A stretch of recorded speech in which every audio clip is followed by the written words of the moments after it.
I'm Taylor Halsey here with Tiger Sports Digest publisher Ben Love. Ben, we've already talked about the offense and defense. Now let's talk about those early enrollees. Can you give me your top 3 in ranking order, 1 through 3? Well, Taylor, they have 8 that are coming in this spring, and 3 of them, maybe 4 of them, are really important to what they're doing this spring and kind of beyond with the depth chart. I think number 1, going in order for most important to least, if that's fair to say, but the number 1 would probably be Logan Stokes. The JUCO player at tight end is going to come in immediately expected to be a starter and their first blocking tight end with no Nick Jacobs around anymore who transferred out. He's just that important. So I would say Logan Stokes number 1. Number 2, I'm going Christian Lacouture, the big defensive tackle that's come in. He's already added on some weight, and he's the only defensive player as far as early enrollees that's here.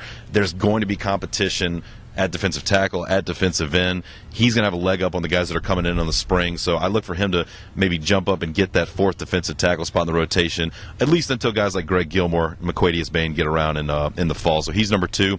Number 3, and then this guy could easily be number 2, Fahoka Faneka, another JUCO guy, a good possibility to start somewhere on that offensive line, maybe at left guard, depending on what they do with Leo Collins if they bump him out the tackle. If not, he's an important player who's a backup at both guard spots, also a backup at center. So I think those are your top 3.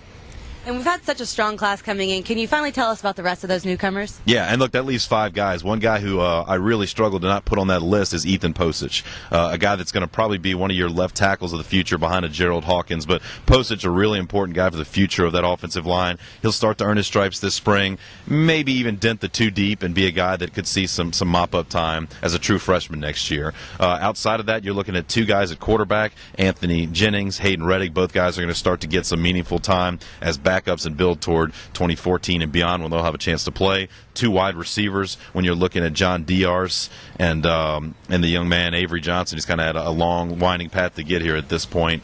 And it's just it's an important time for all of these guys, but especially those first 3 I mentioned and then Ethan Posich. Okay, well, this has been Love, and I'm Taylor Halsey. We've now talked about the offense, the defense, and the early enrollees, but for more spring football coverage, keep it at TSD.